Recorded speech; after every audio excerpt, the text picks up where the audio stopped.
Magandang hapon po sa ating lahat mga kabayan. Patuloy pa rin po tayo sa ating pag-aakyat dito sa kabundukan. Tila ng ating mga katutubong Aitas. No? Kanina pa tayong umaga mga kabayan. Lipat doon, lipat dito.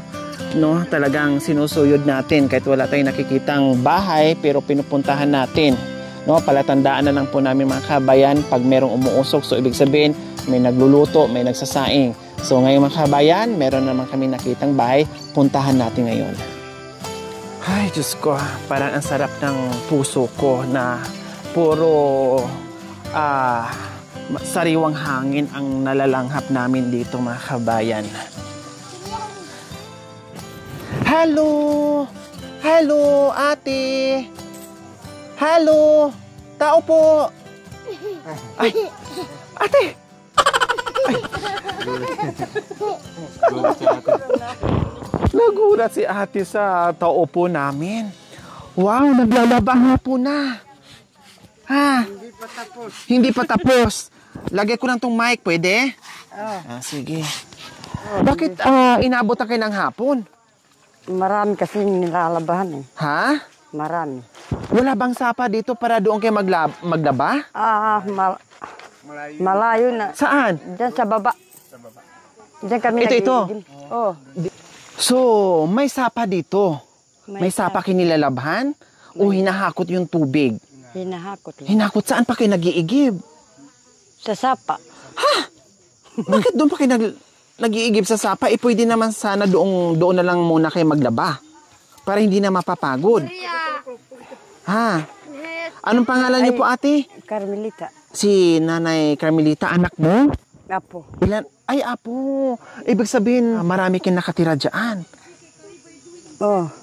Ilan po ang anak nyo? 4. 4. Tapos ilan na po ang may asawa? 3. 3. So, isa na lang ang walang asawa. Isa lang isa. Tapos, ano ang buhay-buhay dito sa kabundukan? Puso. Puso ng namumuso. Namumuso para kumain. Ayan sila nagbabalat ng puso. Si mister nyo? Oh, siya. Hello, tatay. Magandang hapon po sa inyo. Siya ang namumuso. Ako ang nagpupuso. Ate. Huwag ka manggalab. Kayo ang umaakyat sa bundok para mamumuso. Si Nanay Carmelita naman ay naglalabat, nag-aasikaso dito sa mga bata at apo niya. Anong pangalan niyo po, tatay? Edgar Ramirez po. Si Tatay Edgar. Ilang taon na po kay Tatay Edgar? Mga 70 na yan. 60. 70. Anak niyo rin po ito? Apo. Apo Yung din. kanina doon. Mga apo niyo. Kumusta naman po kayo dito, Tatay Edgar? Okay naman po kung hindi kami namumuso. Walang kainin. Kakainin. Kung hindi kami namumuso. Kailangan talaga aakyat kayo ng bundok para mamuso. Para mayroong kakainin at saka gatas ng mga apo ko. Ito Pati naggagat. apo kayo na rin ang nagpapakain sa kanila. Oo, nagpapagatas. Wow. Wala kasi yung nanay niya. Bakit nasaan po yung nanay niya? Nasa Sambales. Nagtatrabaho po doon? Nag-uuling doon. Nagpuputo ng mga kahoy. Para uulingin. Yung mama? Oh. Yung tatay? Hindi, tatay. Yung tatay. Yung Tatay. mama nasaan? May kapatid siya. Maliit din. Nandito din. Hindi, nandoon sa kanila. Nandoon sa Sambales. Tulad ngayon, hapon na, malapit na ang hapunan. Kumusta naman? Mayroon po kayong pagsalo-saluhan mamayang hapunan? Ang 3 gatang doon sa taas. Sa itaas, binili niyo po? Wala yung bus. Walang bus nandun sa... Ibig yung sabihin, kukuha sana kayo ng bigas. Oo. Kailang wala pa yung bus kaya hindi pa kayo nakakuha ng bigas. Oo. Aantayin nyo pa po. Hindi daw darating yun. O paano pag hindi darating? Maghihiram lang sa kapitbahay. Yung mga pamangkin ko, pwede So ibig sabihin, yung puso ng saging na kukunin ng buyer nandiyan na. Kailang hindi dumating yung buyer. Kung dumating sana, may pambili na kayo ng bigas. 3 gatang. Kailang hindi dumating, ang gagawin nyo, hihiram mo na sa kapitbahay para may pangsaing. So ganyan po madalas mga kabayan, no? Kasi siyempre hindi naman araw-araw pupunta dito yung mga buyer, no? At meron din silang pinupuntahan na iba. So, ang mangyayari, siyempre mag-aantay po sila kung kailan sila mabalikan, no? So, ang mangyayari po mga kabayan ay aantayin nila, no? Swerte kung manghiram sila ng pangsaing nila, kung meron ng kapitbahay, pero pag wala, pare-pareha silang gutom talaga ang abutin. Mag-aantay talaga kung kailan aakyat yung kanilang buyer, no? Ganun po ang ginagawa o araw-araw na buhay dito sa mga kabayan nating Aitas. Okay, so ganun pa mga kabayan, nandito pa rin po tayo, hindi napapagod sa kaakyat, sa kakahagilap, no? Suyurin natin yung mga kabundukan sa mga liblib na lugar para kahit papaano nandito tayo makapagbigay ng pagmamahal sa kanila, no? Makaalalay sa buhay-buhay nila, no? Mapasaya man lang natin, maibsan man lang yung hirap sa buhay, no? Maibsan man lang yung problema na kahit papaano makatanggap sila ng ating pagmamahal, na ito ay talagang malaking bagay, malaking tulong sa mga tulad nila na katutubong Aitas. So, ayan po mga kabayan, no, naglalaba, pero wala pang maisaing, no, at naon siyami dahil dumating yung buyer at hindi pa alam ni ate. O saan naman po kayo manghiram ng bigas, ate Carmelita? Sa mga pamangkin ko. Kung wala silang bigas, wala kaming isasain. Pag wala kayong mahiram, walang maisasaing. Pag meron, meron. O paano pag wala? Ay, di tiisin. Paano pag hindi kayo makahiram? Paano yung mga bata? Magtitiis na lang kung wala ng bigas. Titiisin nyo na lang. Sus ko. Talagang hindi lang masipag yung mga kabayan natin, kundi matiisin pa sa gutom. Kahit walang maisaing, no? Titiisin kung kailang darating.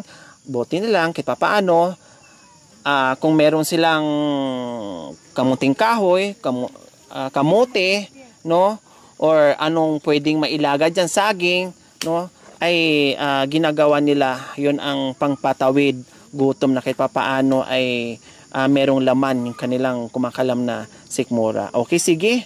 At bago didilim, no, hapon na, sa hapong ito ay meron kaming maiiwan na ngiti at saya sa inyo bago kami bababa sa bundok na ito. Ayan. Nanay Carmelita and Tatay Rodi, meron na kayong bigas, assorted groceries natin, at isang tray na itlog. Siyempre, hindi lang yan.